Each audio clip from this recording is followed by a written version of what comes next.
여러분도 환영합니다. 함께 예배할 수 있는 특권에서 감사하고요. 하나님께서 우리 모두에게 말씀을 통하여 은혜를 베푸시기를 간절히 기원합니다. 우리가 계속해서 마태복음을 하고 있습니다. 마태복음 28장까지 있는데요. 오늘 26장을 하고 있고요. 27번째 시리즈입니다. 그러나 타이틀은 26으로 되어 있어요. 26 챕터별로 하기 위해서 26으로 했고요. 26 파트 2입니다. 잘 아시겠죠? 지난주에 우리가 26장을 하면서 26장을 너무 길어서 1절부터 75절까지 있기 때문에 두 부분으로 나누어서 했습니다. 그래서 첫 부분을 우리가 다루었고요.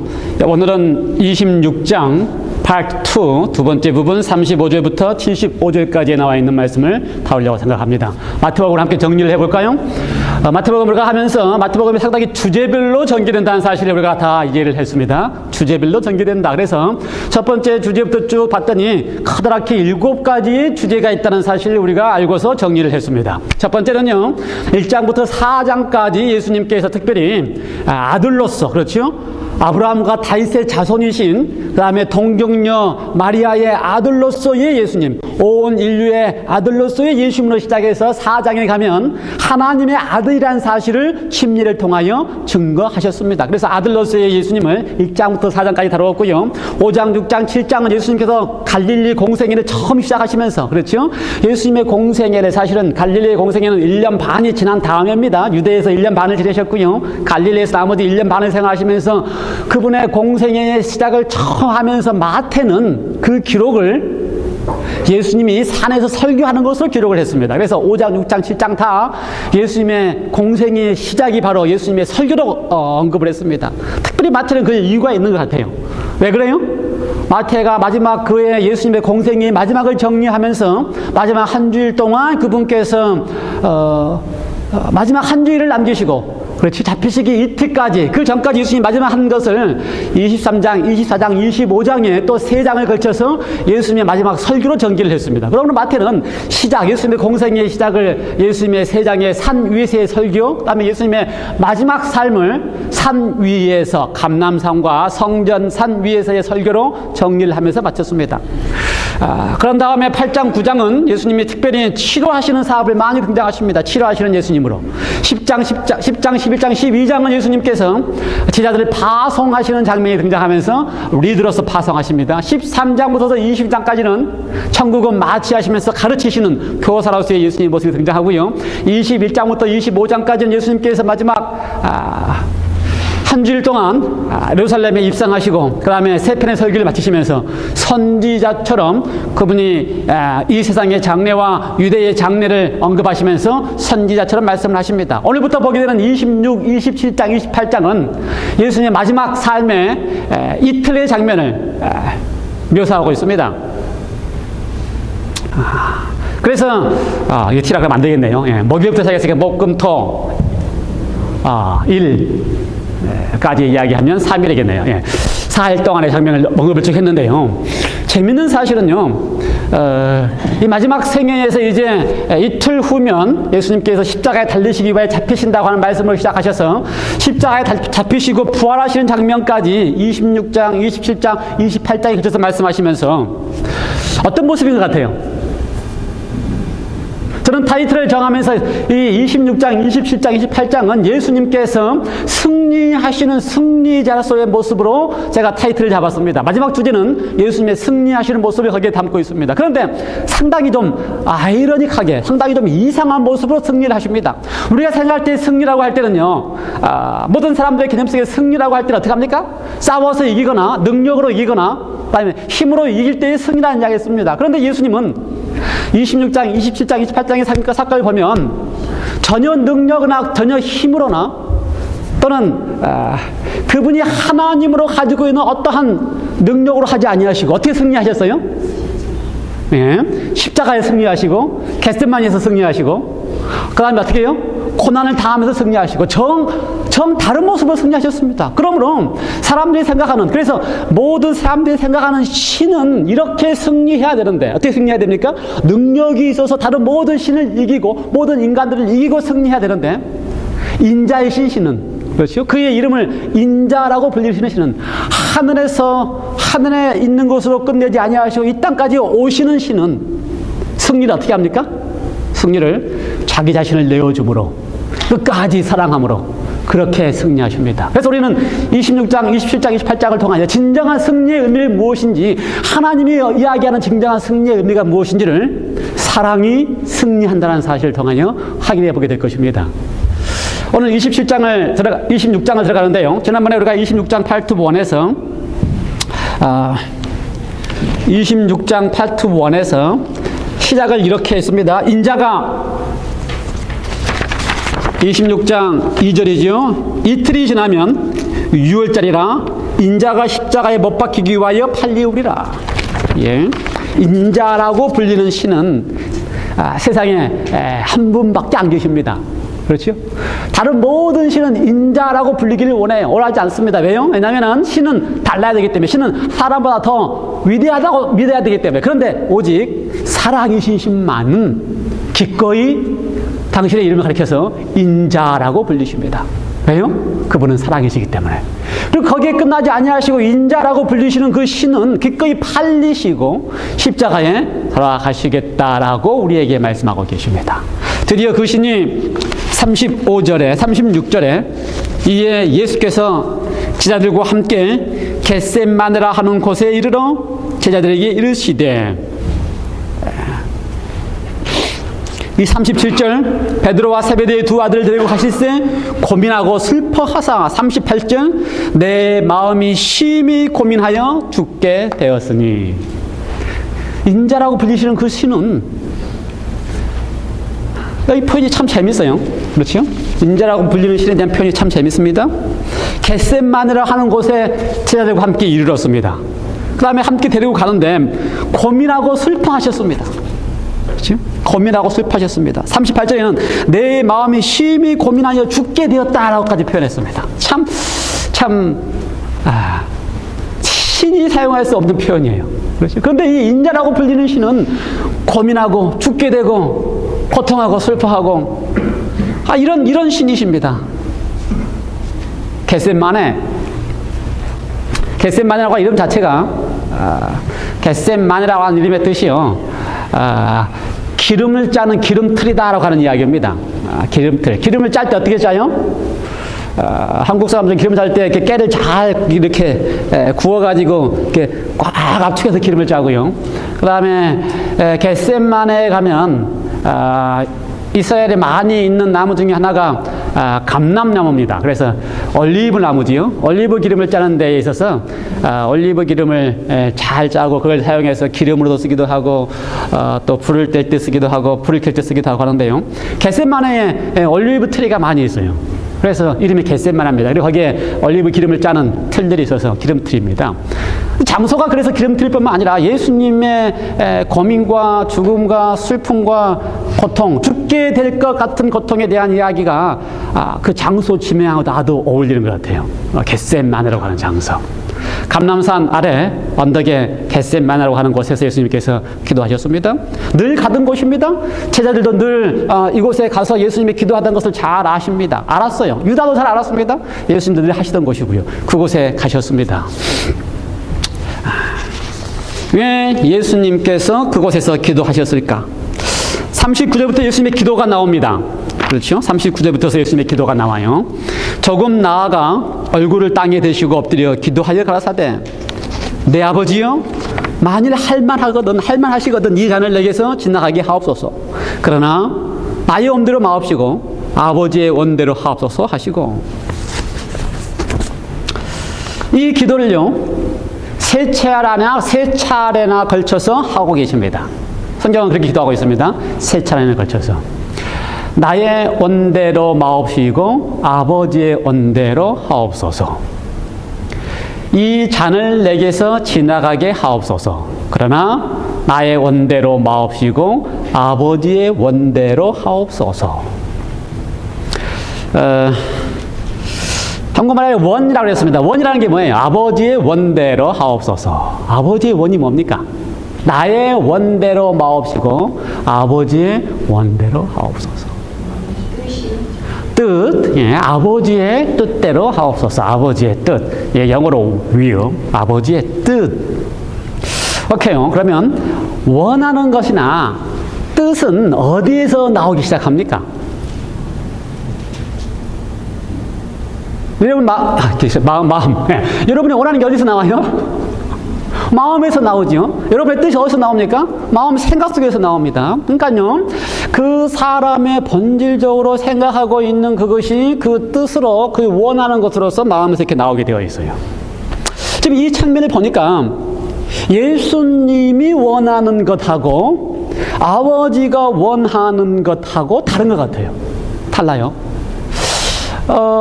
좀 이상해요. 이게 참 이상한 장면입니다. 그렇죠? 우리가 알다시피 예수님이 온 생애를 사실 동안에 특별히 공생애의 장면을 봐도 예수님의 온 생애는 항상 어땠어요? 예수님의 온 생애는 항상 아버지께서 원하시는 삶을 사셨습니다. 아버지께서 원하시는 그 뜻을 행하고 사셨습니다. 시작부터 그랬어요. 어떻게 할 수 있어요? 주기도문, 갈릴리 봉사의 첫 시작 가운데 산상보훈에 산에서 설교하시는 5장, 6장, 7장 가운데 보면은요, 주의 기도문이 등장합니다. 주의 기도문 가운데 뭐라 그래요? 뜻이 하늘에서 이룬 것 같이 땅에서도 이루어지이다. 아버지의 뜻이 자기를 통해서 땅에서 그대로 다 이루어지게 되는 것이 예수님이 원하시는 것이었습니다. 그리고 예수님은 항상 자신의 뜻으로 살아가는 게 아니고 아버지의 뜻으로 살아가는 삶을 사셨습니다. 그런데 드디어 마지막 잡히시는 날 밤에 겟세마네에서 기도하시면서 뜻에 의하여, 뜻의 뜻 때문에, 뜻이 좀 이렇게 아버지 뜻대로 하는 것이 힘들어서 또 기도하고 있는 것입니다. 그렇죠? 아버지 뜻대로 지금까지 잘 해오셨는데 지금 마지막 순간, 마지막 장면에서 아버지 뜻대로 하는 것이 어려워서 지금 기도하고 있는 것입니다. 아버지의 뜻이 무엇일까? 예수님이 그걸 잘 아셨을 것입니다. 지금 평생 동안 사시면서. 그런데 지금 이 순간에는 아버지의 뜻이 무엇인지 지금 그걸 하는 것이 어려워요. 아버지의 뜻이 무엇일까? 그 아버지의 뜻이 무엇인데 그것이 어려웠을까? 무엇일 것 같아요? 아버지의 뜻이 무엇일까?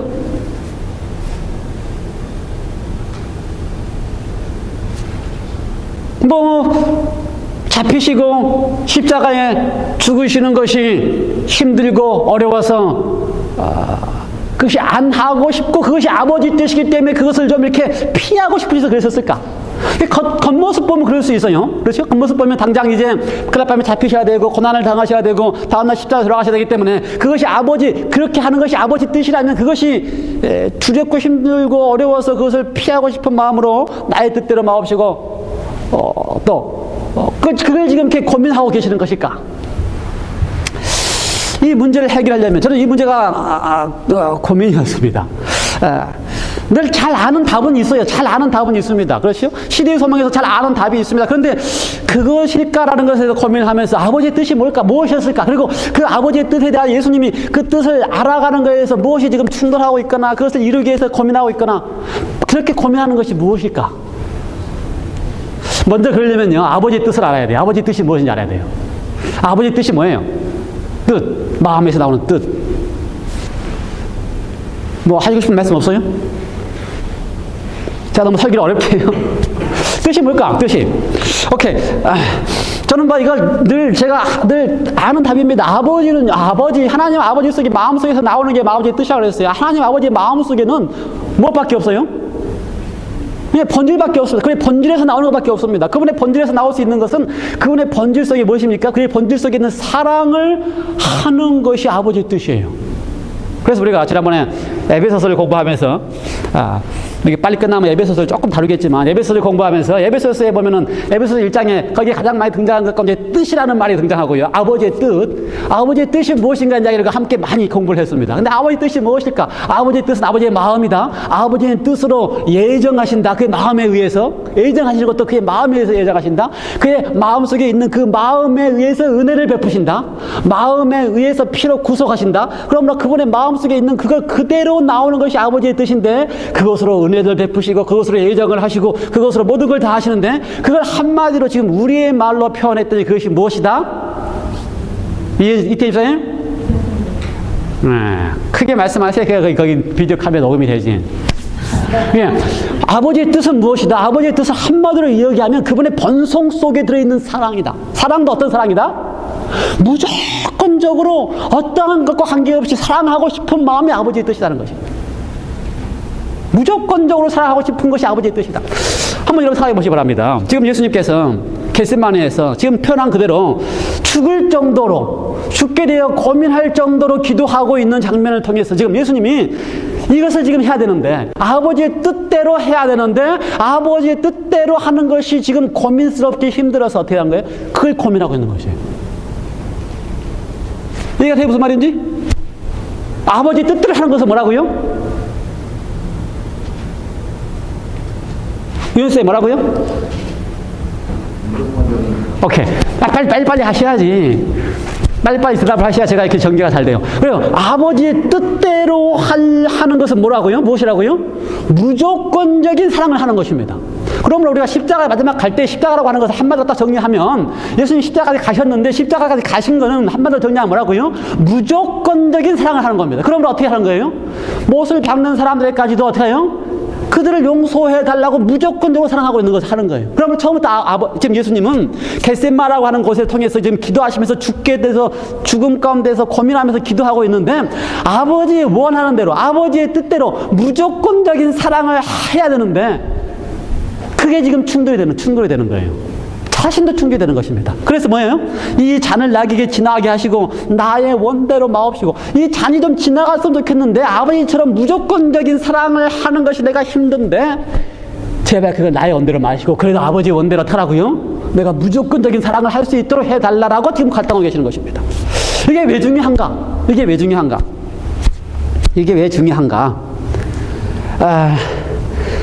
우주라고 하는 큰 장면에서 보면요, 시작이 왜 우주라고 하는 하나님의 통치하는 곳에서의 문제가 생겼어요? 하나님의 통치에 문제가 생겼어요? 하나님의 통치하는 방법으로 통치하는 것이 뭔가 문제가 있다고 생각한 누구부터 시작해서? 루스벨부터 시작해서. 그렇죠? 이렇게 통치하면 안 되겠다고 생각한 루스벨부터 시작해서 문제가 생겼습니다. 근데 하나님의 통치 방법은 뭐예요? 하늘의 우주적 통치 방법은, 하나님은 사랑으로, 무조건적인 사랑으로 통치하는데, 그렇게 통치하면 잘못한 사람도 무조건 사랑해서 무조건 용서하시면 안 되기 때문에 어떻게 한 거예요? 사단이 그렇게 하지 말고 조건적으로 사랑해서 통치하십시오. 잘못한 사람 어떻게 하고? 벌을 주고 혼을 내서 자르든지. 이 장면이 충돌하고 있는 것입니다. 그러므로 하나님께서는 이 장면을 지금 이루셔야 하는 것입니다. 하나님의 무조건적인 사랑, 하나님의 하나님의 뜻, 하나님의 마음이, 그래서 우주를 통치하는 이 사랑이 옳다라고 하는 사실이 온 우주 앞에, 사단 앞에, 그 다음에 온 이 지구에 있는 백성들 앞에 인정이 돼야지만 하나님이 옳구나, 하나님이 의롭구나라고 하는 것이 이루어질 수 있는 것입니다. 그래서 예수님은 단순히 십자가에 갇혀서 지금 온 인류를 위하여 죽으신다라는 것이 고민이 아니라, 지금 하나님의 본성인, 하나님이 원하시는 것을 예수님께서 하나님으로서, 인간으로서 하나님이 옳다라고 하는 사실을 이렇게 나타내 보여셔야 되는데, 그것을 지금 당신이 할 수 있을지 없을지에 대하여 지금 고민하시고 나의 원대로 마옵시고, 그것이 계속 고민이 되지만, 나는 나의 원대로라면 어떻게 돼요? 사실은요, 나의 원대로라면 우리 모두의 다 원리가 똑같아요. 그렇죠? 인간의 원리라면 어떻게 해야 돼요? 그렇게 사랑할 수 없다라고 이야기해야 돼요. 무조건적으로 사랑할 수 없다라고 이야기해야 돼요. 안 된다고 이야기해야 돼요. 그런데 예수님은요, 나의 원대로 마시고 제발 어떻게 해요? 아버지께서 원하시는 대로 내가 할 수 있도록 밤새도록 기도하시면서 그 일이 할 수 있도록 기도하시는 것입니다. 여러 가지 표현들 가운데 시대의 소원도 마찬가지고요, 사단이 와서 예수님께 계속해서 하는 이야기 가운데 하나가, 너가 그렇게 오늘 밤부터 시작해서 고난을 당하고 십자가에서 죽고 하는 고통을 당한다 할지라도 그 고통에 대하여 이해하고 믿고 수용할 사람이 거의 없음에 대해서 계속 이야기합니다. 실패되는 것처럼 이야기를 해요. 그렇게 무조건적인 사랑에는 실패되는 것처럼 이야기를 해요. 그렇죠? 그래서 언급을 합니다. 유다 봐라, 너를 팔지 않을 것이냐? 그 다음에 뭐라 그래요? 모든 종교지도들 다 봐라, 너를 다 배반하지 않을 것이냐? 심지어 너의 수제자라고 하는 베드로를 배반하라. 예수님한테 계속 이야기를 해요.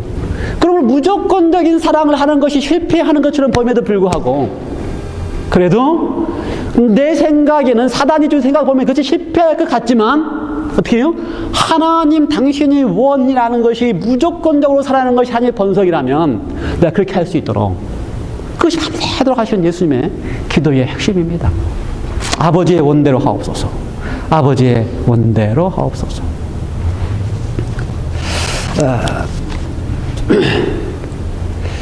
그 다음에 보면은 세 가지 장면이 등장합니다. 유다의 파는 장면이 등장하고요. 예수님이 그 가야바의 집에서 신문을 받는 장면이 등장하고요. 그곳에서 베드로가 예수님을 배반하는 장면이 등장합니다. 그런데 이 세 장면을 다 보면 예수님께서 마침내 결심하시고 일어서시면서, 그렇죠? 기도하시고 세 번째 동일한 말씀으로 기도하신 다음에 46절에 일어나 함께 가자라고 하시면서 드디어 예수님이 결심하시고 어떻게 해요? 하나님의 은혜에 의하여 하나님이 원하시는 대로 행하시다고 결심하시고 떠나시는 장면부터 시작했어요. 드디어 예수님이 겟세마네를 통과하시고 골고다까지 가시는 장면 가운데 첫 장면이 등장하십니다. 그래서 그 온 장면을 보면은요, 26장 후반부터 시작해서 27장, 28장까지 온 장면을 보면은요, 예수님은 이제 마지막 그 대단한 그 사단과 하나님 사이의 논쟁 가운데서 하나님이 옳다는 사실, 하나님이 원하는 것이 옳다는 사실, 하나님의 본질은 무조건적으로 사랑하는 것이 옳다는 사실을 계속해서 어떠한 상황 속에서 그것을 보이시는 일을 하시고 계십니다.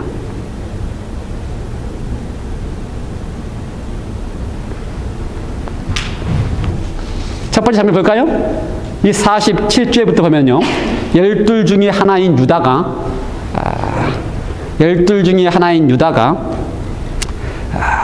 왔습니다. 대제사장들과 백성들의 장로들에게 파생된 큰 무리와 함께 검과 몽치를 가지고 왔습니다. 거기 예수님을 잡으러 온 무리들에 대한 거기 몇 가지 표현인데, 대제사장들과 백성의 장로들에게서 파송된, 그래서 일단 대제사장에서 파송된 대표적인 대표 무리도 왔고요. 그러니까 대표적인 제사장들의 대표 무리도 왔고요. 그 다음에 또 거기서 그 대제사장 속에 속해 있는 군인들도 오고요. 그 다음에 폭력배들도, 그렇죠? 그 분위기를 이끌기 위한 폭력배, 우리가 뭐라 그럽니까? 한국에도 자주 있지요. 인력건들을 군용한 폭력배들이 오고요. 그 다음에 제사장들의 군인만으로는 또 불가능하기 때문에 로마의 군인도 포섭해서 데리고 오고요. 그 다음에 거기에다가 누가 있어요? 백성들도 자원하는 사람들을 포통하고, 그래서 5명의 무리들이 다 함께 모여 있습니다. 그래서 큰 무리들입니다. 큰 무리들이 예수님을 잡으러 왔습니다. 예수님을 잡으러 왔다가 유다가 그 앞에 서서 그들과 더불어서 약속을 하고요. 유다가 앞에 서서 입 맞추면서 예수님을 팝니다. 라삐어 안녕하십니까? 하고 입을 맞추었다. 라삐어 안녕하십니까? 참 뭐라 그럴까요? 뭐 우리다운 표현입니다. 라삐어 안녕하십니까? 참 지혜로운 표현입니다. 제가 좋은 말만 쓰려고 그래요. 왜냐하면 유다를 이렇게 뭐라고 이렇게 나쁘게 표현하기가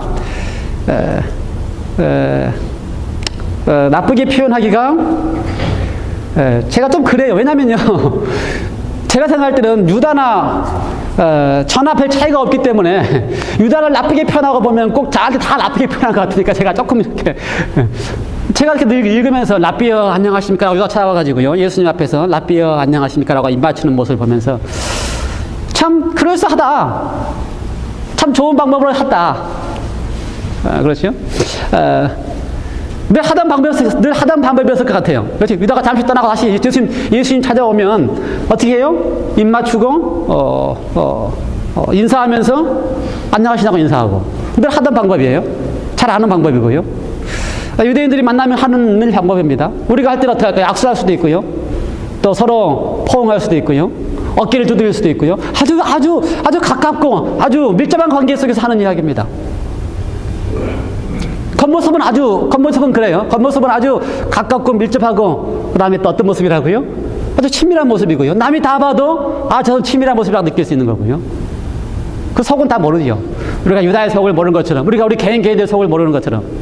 우리 겉모습은 다 어때요? 우리 겉모습은 다 친밀하고 다정하고 아름답게 보이고 좋게 보이고 합니다. 신앙할 때도 그래요. 신앙할 때 우리의 겉모습은 다, 우리의 신앙은 다 유다처럼 예수님 앞에 어떻게 해요? 안녕하십니까 라비요 라고 하면서 입 맞추는 그런 모습입니다.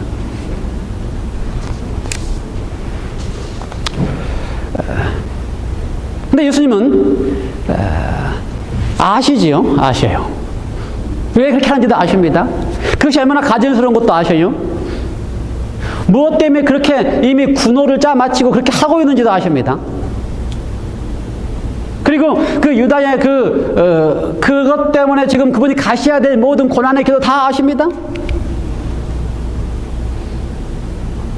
그리고 그분은 무엇도 있어요?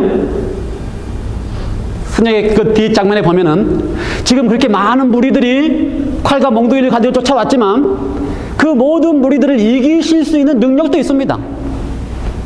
능력도 있어요. 다른 성경의 장면 가운데 보면, 요한복음 장면에 보면요, 그들이 왔을 때 바로 천사들이 예수님 주위에 딱 서기만 했는데, 안 보이죠 사람들은요. 예수님도 안 보였을 테지만 성경의 표현에 그렇습니다. 요한복음 표현에 보면 천사들이 예수님 주위에 서기만 했는데 그 큰 무리들이 다 넘어졌다고 표현되어 있어요. 그러니 지금 예수님에게는요, 본인이 원하시기만 한다면, 그 겟세마네에서 기도하시면서 본인이 원하시기만 하면 당신의 능력으로 충분히 거기에 있는 모든 무리들을 아무 일 아래도 서 계시는 것만으로 다 넘어뜨릴 수 있을 만한 능력이 있는 분이십니다. 그리고 그분의 능력으로 하실 수 있어요. 그런데 예수님은 겟세마네에서 밤새도록 고민하시고 나오신 예수님은 아버지의 원하는 것을 하기로 하셨습니다.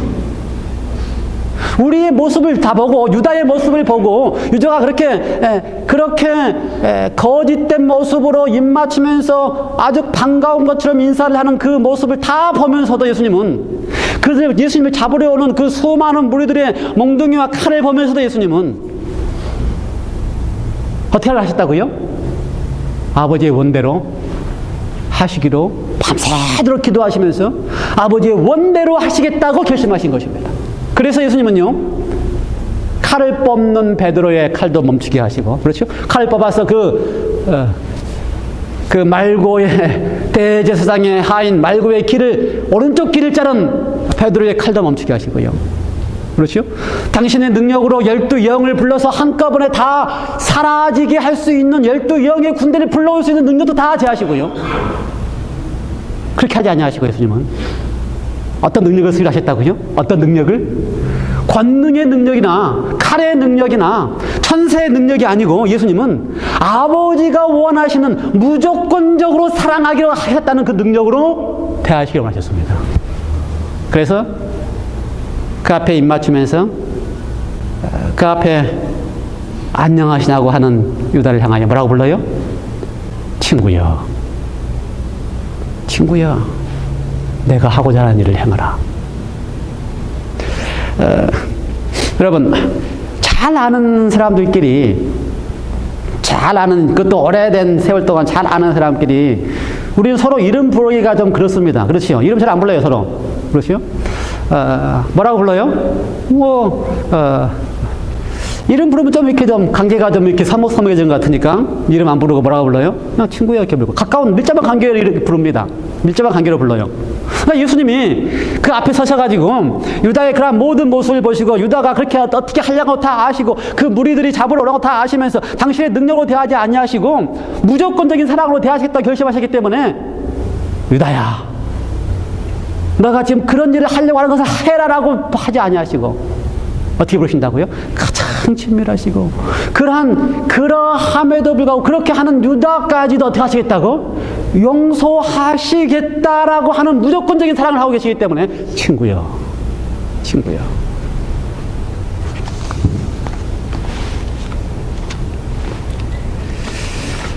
예수님께서 유다와 잡으러 오는 그 모든 무리들을 향하여 예수님께서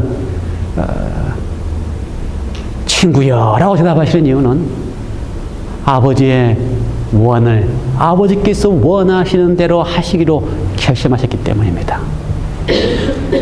아버지의 원하시는 것을 보이셔야지만 승리하시기 때문에 그렇습니다. 아버지의 원이라는 것이 무엇인지를 온 우주 앞에 보이셔야지만 그분께서 인자로서 승리하시기 때문에 자기를 팔고 자기를 잡으러 온 폭력배들 앞에서 친구여 내가 하는 일을 행하라 라고 하신 말씀을 하시면서 용서하시고 끝까지 사랑하시고 그럼에도 불구하고 사랑하고 계시는 예수님의 모습을 우리는 보게 되는 것입니다. 유다라 할지라도 용서하시겠다고 결심했기 때문에 유다라 할지라도 그렇게 비겁한 모습으로 그에게 입맞추며 인사하는 그라 할지라도 아니 그 모습이 우리의 모습이라 할지라도 우리가 신앙하는 모든 모습이 다 우리의 이익에 의해서 신앙을 하는 그러한 우리의 모습이라 할지라도 예수님은 다 어떻게 하시기로? 용서하시기로 결심하신 분이시기에 우리를 향하여 친구여 라고 부르시고 계시는 것입니다.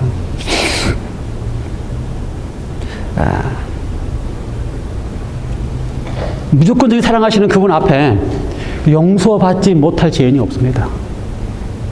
무조건적인 사랑을 하시는 그분 앞에 용서받지 못할 죄인이 없습니다. 유다라 할지라도 용서받지 못할 죄인이 없습니다. 용서받기를 거절하는 죄인은 있습니다. 용서받기를 거절하는 죄인만 있을 뿐입니다.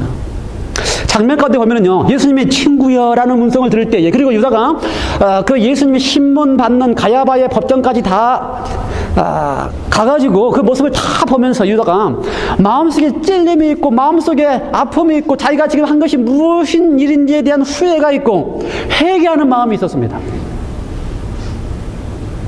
그리고 유다가 뛰어나갔습니다. 은전 받았던 그 30냥의 돈을 다 던져놓고 가야바의 법장에 던져놓고 밖으로 뛰어나갔습니다. 그런데 유다가 다 느꼈어요. 그렇죠? 자기가 잘못한 것도 느꼈고요. 또 자기가 지금 누구를 죽여 누구를 팔았는지도 깨닫게 됐고요. 예수님의 신문 받는 장면을 통해서 시대서만 이렇게 글도 있습니다. 예수님의 신문을 받는 장면을 보니까 진짜 이분이 하나님의 아들이라고 다 느꼈습니다. 그리고 제가 잘못한 것도 느끼고 다 집어 던지고 다 좋아요. 그런데 유다가 뛰어나갔습니다. 뛰어나간 곳이 문제예요. 유다는 뒤로 뛰어나가서 나무 밑으로 뛰어갔어요. 그가 만일 그걸 다 느끼고 뛰어간 그곳이 예수님이 거하시고 예수님이 계시는 그곳으로 뛰어갔다면 그가 죽을 이유가 없었을 텐데 그는 다 느끼고 잘못도 다 느끼고 했지만 뛰어간 곳이 예수가 없는 나무 밑으로 뛰어갔기 때문에 그는 그의 인생을 나무에 매달리는 곳으로 맞췄습니다. 여러분, 우리가 제가 처음에 시작했지만 유다를 미워하지 못하는 이유가 내 자신의 모습을 보거나 우리 모두의 모습을 볼 때에 유다와 다를 바가 없기 때문에 그렇습니다. 우리가 신앙을 한다고 하지만요, 그렇죠? 우리가 겉 입바름으로 신앙을 하면서 예수님을 사랑한다는 이야기를 하지만 현실에 직면하고 문제에 직면하고 상황에 직면하면 우리 다 유다처럼 어떻게 해요? 입맞춤으로 예수를 팔 수 있는 사람들이기 때문에 제가 유다를 미워하지 못해요. 그런데 다행스러운 것은 그런 유다나 그런 우리의 모습을 보고 예수님은 처음부터서 하나님의 본성대로 그러한다 할지라도 나의 원대로 아니하고 아버지의 원대로 하시기로 하신 그분은 아버지의 원, 아버지의 뜻, 아버지의 마음을 온 인류 앞에 보이셔야만 하는 그분은 절대 변하지 않는 아버지는 우리를 끝까지 용서하시기 때문에 그러한 우리까지 어떻게 하신다고요? 친구여 하시고 부르신다는 것입니다. 다 느껴져요. 우리도 그럴 때 내가 잘못했구나, 내가 또 그랬구나. 그 다음이 중요해요. 어디로 뛰어갈 것인가? 그 다음이 중요해요. 어디로 뛰어갈 것인가? 잘못한 것도 느끼고요. 내가 이렇게 잘못했는데 이렇게까지 잘못했으니 나는 가망이 없다라고 느끼고 뒤로 뛰어가면 난 이렇게까지 잘못했으니 하나님이 나를 용서할 수 없다. 이런 죄라면 용서할 수 없다고 뒤로 뛰어가면 방법이 없어요. 왜요? 거기는 스스로 목매대야 할 나무 밑이기 때문에. 하나님은 그러한 유다까지도 지금 이 길을 가시면서 그러한 유다까지도 사랑하신다는 사실을 끝까지 보여주셔야만 했기 때문에 겟세마네에서 고난을 당하시면서 고통을 당하시면서 그래 나는 그러한 유다까지도 하나님의 본성으로 사랑하는 하나님의 사실을 보여주겠다고 하시면서 가셨기 때문에 그러한 하나님이라면 오늘 우리가 어떠한다 할지라도 그 앞에 뛰어만 간다면은 우리는 어떻게 해요? 여전히 그분 품 안에서 다시 소생할 수 있는 기회가 있으면 기억하시기 바랍니다. 두 번째 장면은 가야바의 법정입니다. 예수님을 잡아가지고요, 강도들이 예수님의 강도인 것처럼 잡아가지고요, 검과 몽둥이를 가지고 와서 잡아가지고 성경 전체의 내용과 시대의 소망 내용을 다 함께 이렇게 합쳐서 보면 예수님이 그 밤 사이에, 그렇죠? 그 겟세마네에서 기도하기 시작하시면서 붙잡히시고, 그 다음에 새벽까지, 아침 되는 그 시간까지, 닭이 오는 시간까지, 닭이 오는, 베드로가 부인해서 닭이 오는 시간까지 예수님이 신문 받으시는 장면에 대한 이야기를 여러 차례라고 이야기합니다. 지금 우리가 마태복음에서는 한 군데 가야바만 이야기했지만 처음으로 잡혀서 가신 곳은 안나스입니다. 안나스는 가야바의 장인입니다. 그래서 먼저 있었던 대제사장이에요. 근데 이 안나스가 나이도 많고 이렇게 있기 때문에 그 안나스가 자기 아들들을 다 제사장 삼고 자기 사위는 뭘 삼았어요? 이제 대제사장이 되었습니다. 로마가 다 뽑았지만요. 그래서 자기 사위 가야바는 자기를 대신해서 대제사장이고요, 자기 아들들은 다 제사장입니다. 그래서 안나스 집안이 그 당시에 아주 유명한 집안이고요, 아주 부유한 집안이고요, 떵떵거리는 집안입니다. 그래서 예루살렘에 가면은요, 안나스가 살던 그 제사장들이 살던 동네는 예루살렘 안에 따로 있어요. 그래서 그 예루살렘에 따로 있는 그 동네는 아주 의리의리한 동네입니다. 터가, 그러니까는 고고학적으로 발굴된 그 집 터만 봐도 의리의리한 터예요. 그러한 안나스에게 신문을 받고요, 그 다음에 안나스에게서 신문을 받다가 다시 가야바로 갑니다. 가야바로 가면은 가야바의 집도 역시 의리의리한데, 가야바의 집에 가면은 이 감옥이 있어요. 감옥, 굴입니다. 굴, 입구가 없는 감옥입니다. 그래서 이 굴 속이 감옥인데요, 그 가야바의 감옥 속에 보면요, 보통 감옥이 문 열어서 들어가는 게 아니고요, 그 지하 감옥에 이 위에 이 구멍이 있게 한 사람 들어갈 만한 구멍이 딱 뚫려져 있는 감옥입니다. 그래가지고요, 예수님을 이렇게 묶어서 위에서 이렇게 매달아 놨다. 위에서 이렇게 매달아 놨어요. 그게 일반적인 방법입니다. 그래서 유대인들이 이 죄인을 잡으면 신문하기 전에 감옥에 집어넣을 때에 구멍, 사람 한 사람 들어가는 구멍 속에 매달아가지고 되게 둥둥둥 떼어놔요. 그런 가야바의 감옥에 갔고요. 그 가야바의 감옥 속에서 있는 장면이, 감옥에서 침례받는 장면이 등장하고요, 신문 받는 장면이 등장하고요. 그 다음에 그 신문 받는 그 가야바의 그 안에 이제 공회원, 산헤드린 회원들이 다 모여 있고요. 산헤드린 회원이 밤중에 수배를 했습니다. 다 오라고 해서. 그래서 밤에 모이는 일이 거의 없는데 밤에 모이라고 한 거는 가야바와 안나스가 원하는 사람들만 다 모았습니다. 예수님 편이 될 만한 사람들은 안 부르고요. 그래서 가야바와 안나스가 원하는 사람들만 다 불러 모아놓고, 그 다음에 군인들과, 그 다음에 폭도들과, 그 다음에 백성들이 그 앞들에 다 모여 있고요. 거기에 베드로와 요한이 와서 같이 모여 있는 장면이 등장합니다. 우리는 이 장면을 읽을 때에 그 장면이 다 이렇게 상상이 잘 안 됩니다. 그렇지요? 여러분이 뒤에 읽어보면서 베드로는 58절에 멀찍이 예수를 쫓아갔고 그 대제사장의 집 뜰에 있었다라고 이야기를 하고, 거기에 공회의 사람들을 죽이려고, 예수를 죽이려고 그를 칠 거짓 증거를 찾으면서 증인들을 불러 모아놓고, 사람들이 불러 모아놓고 공회가 있었다. 이렇게 상상만 됩니다. 그런데 그 장면이 그렇게 그냥 상상할 수 있는, 쉽게 재판받는 그런 장면이 아닙니다. 지금 이 안나스와 가야바가 또 거기에 왔던 산헤드린 회원들이 지금 다음날 유월절 전에 예수님을 잡아왔는데, 지금 안나스나 가야바와 지금 유대 지도자들 사이에는 이게 지금 아주 중요한 시간입니다. 이 때가 아주 중요한 때예요. 이걸 지금 잘못 보내거나 놓치면 그들이 하려고 하는 이 일을 실패할 수도 있는 상황입니다. 예수님을 지금 죽이고 싶어서 안달이 나 있는 상황인데, 이 시간을 잘못 맞춰서 조금 시간이 지나가고 못 죽이게 되면 다시 백성들이, 예수님을 좋아하는 백성들이 혼란이 생겨가지고, 밀란이 생겨가지고 자기들이 원하는 일을 실패할 수도 있는 그런 순간. 그러므로 지금 이 순간에 그냥 쉽게 한번 재판해보고 한번 신문해보고 안 되면 넘어가고 이런 상황이 아니에요. 어떤 상황이에요? 무슨 일이 있어도 이 밤 안에 예수님을 죽일 수 있는, 유대의 법으로 죽일 수 있는 뭔가를 확실하게 끝내야만 하는 상황입니다. 그리고 다음 날은 어떻게 해야 돼요? 유대의 법뿐만 아니라 로마의 법에서도 이제 반드시 죽일 수 있도록, 이렇게 돼야지만 자신들이 원하는 일대로 예수님을 죽일 수 있는. 그러므로 예수님이 신문할 때에 맞냐 옳으냐, 틀리냐 맞냐 이렇게 신문하지 않았습니다. 그렇게 해서 증인들을 불러가지고 하지 않고요, 예수님을 반드시 죽여야 될 제목으로 끌어냈습니다. 그리고 예수님이 그렇게 죽어야만 한다는 사실을 예수님이 말씀하도록 할 수 있는 모든 일을 다 했어요. 그러므로 그 장면이 그렇게 쉽게 서가지고 이렇게 대화하는 그런 장면이 아닙니다. 뒤에 장면에 보면 어떻게 표현되어 있어요? 67절. 이에 예수의 얼굴에 침 뱉으며 주먹으로 치고 혹은 손바닥으로 때리며, 뭐 간단하게 표현되어 있습니다. 어떻게 되어 있습니까? 침 뱉으며 주먹으로 치고 손바닥으로 때렸다. 아주 간단하게 표현되어 있어요. 성경이 표현했기 때문에 간단하게 표현되어 있어요. 그러나 그 현실은, 그 상황은 지금 어떻게 하든지 예수를 죽인다라고 하는 상황에서 이루어진 장면입니다. 그러므로 예수를 대할 때에 올바르게, 공의롭게, 의롭게 재판하는 그런 장면이 아니고요. 예수님은 어떻게 하든지 잔혹하게 대함으로써 그분을 죽인다라고 하는 생각으로 대하는 심판입니다. 그러므로 예수님 앞에 대해질 때 이거는 인간이 할 수 있는, 다시 말해서 어떤 인간이요? 하나님의 손길과 하나님의 보호하심을 떠나서 사단의 손 안에 있는 인간이 할 수 있는 모든 잔악함이 다 드러나는 그러한 심판의 모습이었습니다. 성경은 상당히 간단하게 모습 표현했어요. 어떻게 했다고 해요? 침 뱉으며 주먹으로 치고 손바닥으로 치면서. 근데 그 장면 어떤 장면이냐고요?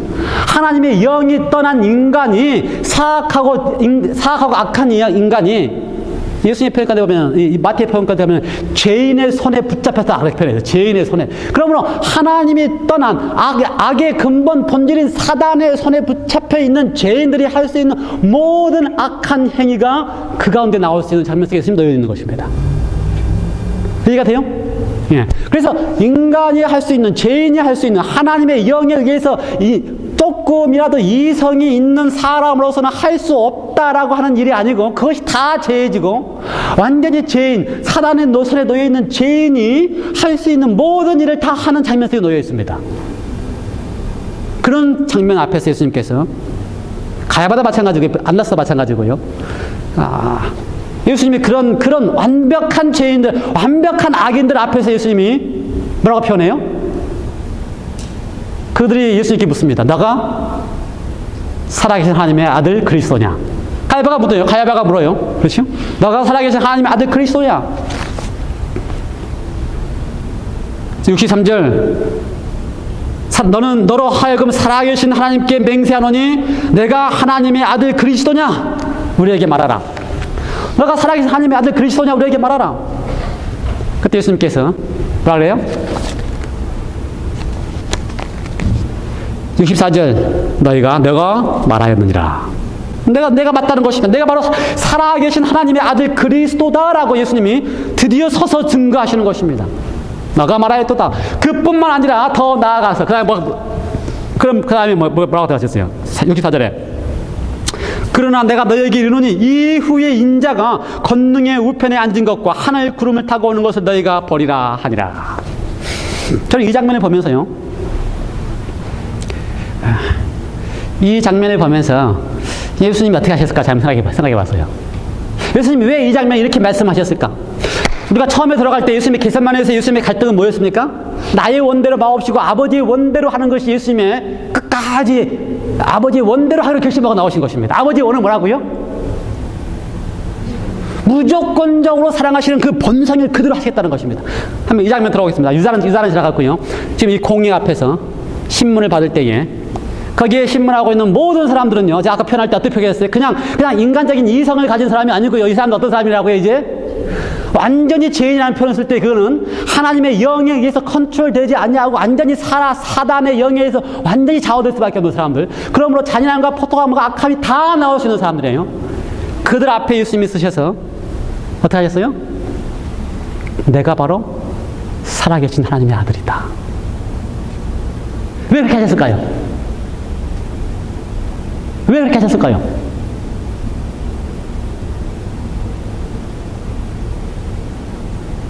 저는 이렇게 생각합니다. 인간의 이성을 포기하고 완전히 사단의 노예가 되기를 하는 그 사람들에게까지도 포기할 수 없는 하나님의 본성 때문에, 무조건적으로 사용한 하나님의 본성 때문에 그들 앞에까지 마지막 기회를 주시면서 내가 살아있는 하나님의 아들이라는 사실을 눈으로 보고 보여주신다는 사실입니다. 포기할 수 없기 때문에. 그들이 지금 어떻게 대하고 있는, 그들이 생각할 때는 전혀 하나님의 아들이라고 인정할 수 없음에도 불구하고 나는 하나님의 아들이야. 내가 지금 못 믿어? 그러면 어떻게 하겠다고요? 구름 타고 하나님의 보좌와 함께 오는 그걸 내가 보여주겠다. 까지도 그렇게까지 사랑했다고 하는 것입니다. 하나님은 포기할 수 없어요. 그러한 완전히 죄인 속에 빠져있는 그들까지도 포기할 수 없습니다. 그들까지도 사랑하고 계시는 모습이고요. 그러니 예수님이 뭐라 그래요? 나는 살아계신 하나님의 아들이라는 사실을 그들 앞에 진정 딱 보여주시는 것입니다. 문제는 하나님은 절대로 포기할 수 없어서 어떻게 해요? 그렇게 완전히 완쾌해진 하나님 그들 앞에까지도 직접 나타나셔서 그들에게 나는 살아계신 하나님의 아들 그리스도라고 말씀하시고, 그 다음에 그들 앞에 내가 하늘에서 구름을 타고 걷는 보좌 앞으로 오시는 것을 이렇게 보여주시면서까지도 하는데, 하나님 포기하지 않으셨어요, 끝까지. 그런데 그들은 어떻게 해요? 그들은 그걸 거절합니다. 눈으로 보고서도 거절해요. 눈으로 느끼면서도 거절해요. 그 상황 속에서 하나님의 아들이라는 것을 알면서도 거절해요. 그래서 어떻게 해요? 침뱉고 때리고 그렇게 합니다. 저는 이 장면을 보면서 하나님의 원하시는 것은 포기되지 않는 모습을 보게 돼요. 하나님의 그 무조건적인 사랑은 그들에게 끝까지 사랑하는 모습은 포기되지 않았어요. 그러면 자기 당신을 하나님의 아들로 보여주시는 것입니다. 이 장면은 마지막 장면하고 비슷해요. 마지막 계시록의 마지막 장면하고 비슷해요. 그렇죠? 악인들이 다 부활한 다음에 악인들이 부활할 때 뭘 봅니까? 하늘에서 새 예루살렘 내려오는 것을 봅니다. 분명히 보여줘요. 이건 하나님이라는 것도 보여줘요. 그렇죠? 이게 하나님 것이 분명히 보여지고 하늘에서 새 예루살렘 나는 거 다 보여지고 그리스도가 나는 살아계신 하나님의 아들 그리스도라고 다 보여줘도 거절하는데, 마지막 장면 속에서 하나님이 하나님이라는 사실을 보여주고 온 우주의 거민들이 새 예루살렘이 내려온 것을 다 보여줘도 끝까지 악한 무리들은 어떻게 해요?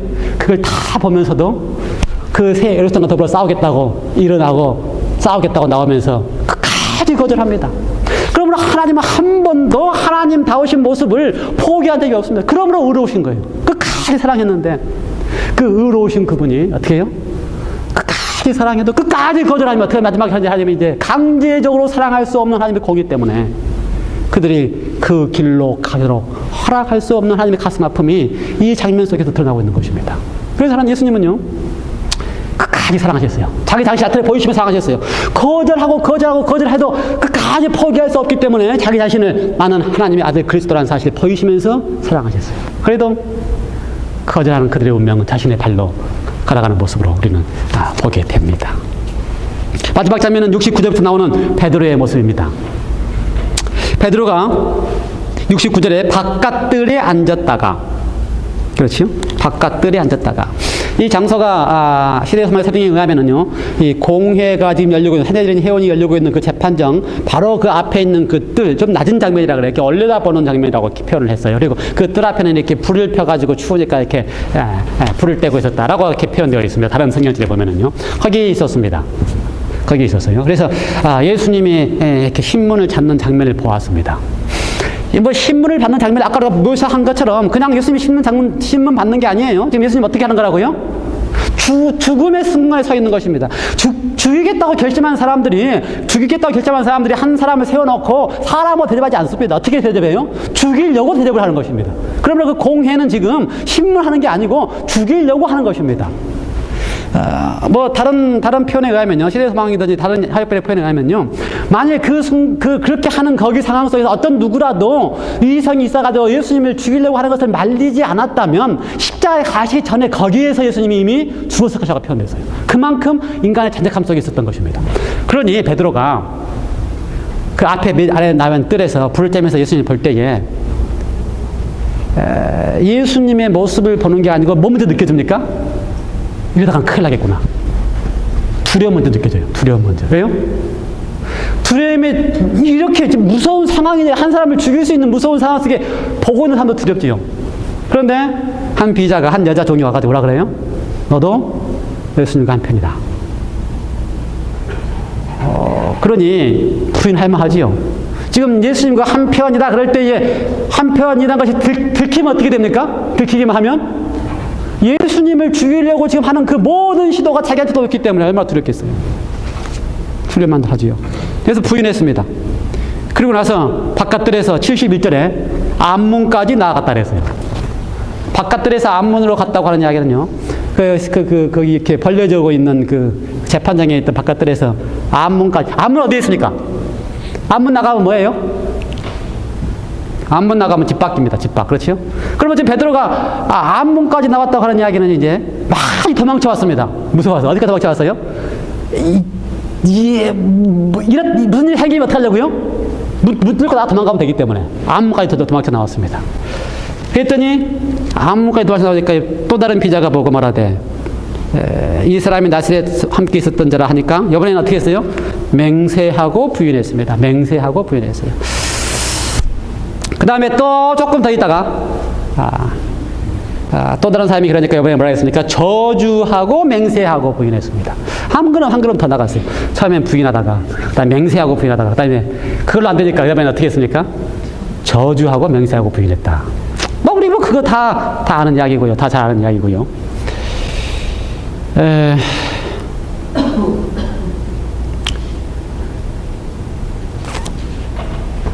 오케이. 베드로 잘했지요.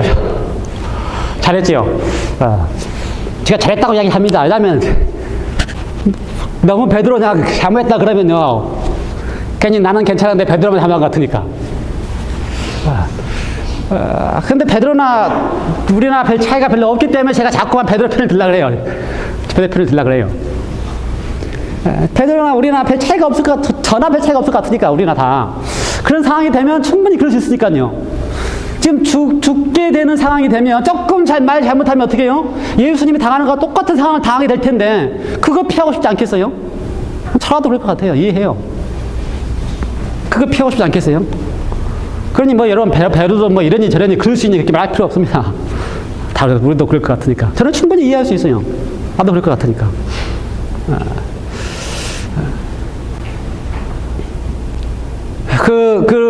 다 충분히 우리가 다 그래요. 다 그래요. 베드로도 그랬고요. 우리도 그랬고요. 우리도 조금 그러면은 좀 더 예수님을 좀 멀찍이 또 쳐지요. 이제 그 문제가 생기면. 예수님이 좀 신앙하는 것들에 문제가 있으면 좀 신앙을 좀 이렇게 좀 천천히 좀 덜 하는 것처럼 하지요. 문제가 더 생기면 어떻게 해요? 좀 더 피하고. 이렇게 다 합니다. 다 이렇게 해요. 그리고 나서 베드로는요. 우리랑 똑같이 하고 우리도 똑같이 하는데 그리고 나서 베드로는요. 거기서 뭘 들었습니까? 울더라. 닭이 곧 울더라. 라고 하는 소리를 들었습니다. 닭 울음소리를 들었습니다. 닭 울음소리를 안 들으면요. 베드로는 벨 모르고 그냥 부인하고 집 나갔을 것입니다. 그런데 거기서 뭘 들었어요? 닭 울음소리를 들었습니다. 닭 울음소리를 들었어요. 닭이 항상 울 수 있고요. 우리도 다 들을 수 있습니다. 그런데 베드로는 그 닭 울음소리를 누구의 소리와 함께 들었어요? 예수님의 음성과 함께 들었습니다. 그냥 평범한 닭 울음소리가 아니고 그 닭 울음소리 속에 예수님의 음성과 함께 들었습니다. 어떤 음성이요? 내가 닭 울기 전에 3번 나를 부인하라고 하는 예수님의 음성과 함께 들었습니다. 그리고 그 음성 속에 예수님의 음성이 내가 3번 부인한다라고 하는 음성이 아니고 너가 3번 부인하겠지만 그래도 내가 너를 끝까지 사랑하고 있다라고 하는 음성과 함께 들었습니다. 예수님은 처음부터 겟세마네부터 시작해서 마지막 십자가에까지 승리하실 때에 승리할 수 있는 하나님이 승리할 수 있는 유일한 비결은 아버지의 원대로 하는 것입니다. 아버지의 원은 뭐예요? 사랑하는 것인데 무조건적으로 사랑하는 것을 하시는 것입니다. 베드로 앞에서 예수님은요 부인하고 저주하고 맹세하면서 부인하는 베드로 앞에서 예수님은요 그 마지막 3번째 맹세가 끝났을 때에 예수님이 베드로와 눈이 마주쳤다 이렇게 되어 있어요. 시대성에 보면 눈이 마주쳤다. 베드로가 예수님의 눈을 봤을 때에 맹세하고 저주하면서 하는 자신을 향하여 예수님이 한 눈곱만이라도 그에게 실망하거나 낙담하거나 불평하는 모습이 아니었고 베드로가 마주친 예수님의 모습 속에는 닭 울음소리와 함께 그를 용서하고 있는 예수님의 모습으로 그게 보였기 때문에 베드로도 울었습니다. 75절 이에 베드로가 예수의 말씀에 닭 울기 전에 내가 3번 나를 부인하리라 하심이 생각나서 밖에 나가서 심히 통곡하였더라. 그렇죠? 유다와 똑같습니다. 베드로나 유다나 우리나 똑같이 차이가 없어요. 다 똑같습니다. 유다처럼 팔기도 하고 베드로처럼 부인하기도 합니다. 그리고 나서 다 우리가 후회하고 통곡합니다. 유다는 후회하고 통곡하면서 뒤로 뛰어가서 나무 밑으로 뛰어갔습니다. 베드로는 똑같이 후회하고 통곡하면서 뛰어갔습니다. 밖으로 나가서 뛰어갔습니다. 근데 베드로는 뛰어간 곳이 예수의 기운이 남아있는 예수의 품으로 뛰어갔습니다. 시대에서 만약 베드로가 예수님이 자기도 어디로 뛰어가는지 모르는데 간 곳이, 그 표현을 그래요. 자기가 울면서 뛰어가는데 어디로 갔는지 모르는데 간 곳이 예수가 그날 밤에 밤새도록 기도하던 그 밤이셨다고 표현되어 있어요. 여러분, 제가 이야기했지만 저는 유다나 베드로보다 나은 게 없습니다. 그나마 조금 다행인 것은 모르겠어요. 그것도 그 많은 폭도 중에 아닌 것을 혹시 내가 감사할 수 있을지 모르겠어요. 폭도 중에 안 있는 것에 대하여 그런 차이가 없어요. 유다나 베드로나 내 신앙 자체가 차이가 없습니다. 여러분, 그러한 우리를 향하여 예수님께서 겟세마네부터 시작해서 갈보리까지 가실 때에 아버지의 원대로, 아버지의 번성대로 무조건적으로 끝까지 사랑하기로 결심하시고 하셨으면 기억하시기 바랍니다. 그것이 하나님의 번성의 모습이기 때문에 온 우주 앞에 보여야 될 하나님의 근본적인 모습, 끝까지 그러함에도 불구하고 사랑하시는 모습을 보이셔야 하시는 그분께서 유다도 사랑하셔서 친구여 하시고, 그 폭도들 앞에서 그들도 사랑하셔서 내가 바로 살아계신 하나님의 아들 예수 그리스도라는 사실을 보여주시고, 부인하고 저주하고 맹세하는 베드로까지도 그와 눈을 마주치면서 끝까지 사랑하심을 나타내 보이셨기 때문에 그분은 승리하셨습니다. 문제는 내가 유다냐, 내가 폭도 중에 한 사람이냐, 내가 베드로냐에 달려 있습니다. 다 실패한다 할지라도, 다 예수님을 부른다 할지라도, 그러한 나를 보시고 놓지 않으시는 주님 앞에 내가 그분의 가슴 앞에 뛰어갈 수 있느냐. 눈물 흘리면서 뛰어갈 것입니다. 우리가 다 죄인이기 때문에 우리가 다 통곡하면서 뛰어갈 것입니다. 그러나 우리가 뛰어가는 곳이 그렇게 우리를 사랑하시는 예수님의 품이냐. 여러분, 우리가 뛰어갈 것이 예수님의 품이 되시길 간절히 바랍니다. 기도하시겠습니다. 하나님 아버지, 겟세마네의 밤은 예수님에게도 힘들고 고민스럽고 눈물 흘리며 기도하시는 밤이었습니다. 그것은 아버지가 원하시는 것, 어떠한 상황에 처한다 할지라도 무조건적으로 사랑하셔야 하는 하나님의 본성을 우주 앞에 보이셔서 하나님이 의롭다 하시는 사실을 하나님이 인간이 되셔서 증명하셔야 하셨기 때문에 밤새도록 기도하시고 결심하시고 일어서셔서 가셨습니다. 그리고 폭도들 앞에서도 그들을 사랑하셔서 하나님이라는 사실을 보여주시고, 팔고 있는 유다 앞에도 친구애라고 부르시고, 배반하고 저주하는 베드로 앞에도 끝까지 사랑의 눈길로 주셔서 그들을 용서하시고 사랑하시는 하나님의 본성의 무조건적인 사랑 때문에 오늘 내가 베드로 같고 유다 같고 폭동 같았다 할지라도 또 한 번 주님이 주시는 은혜 속에서 눈물 흘리며 뛰어갈 곳이 있음이라야 감사합니다. 주님, 뛰어갈 때에 뒤로 뛰어가지 않게 하시고 뜨거운 사랑의 가슴으로 뛰어가게 하여 주시옵소서. 예수님의 이름으로 기도드리옵나이다.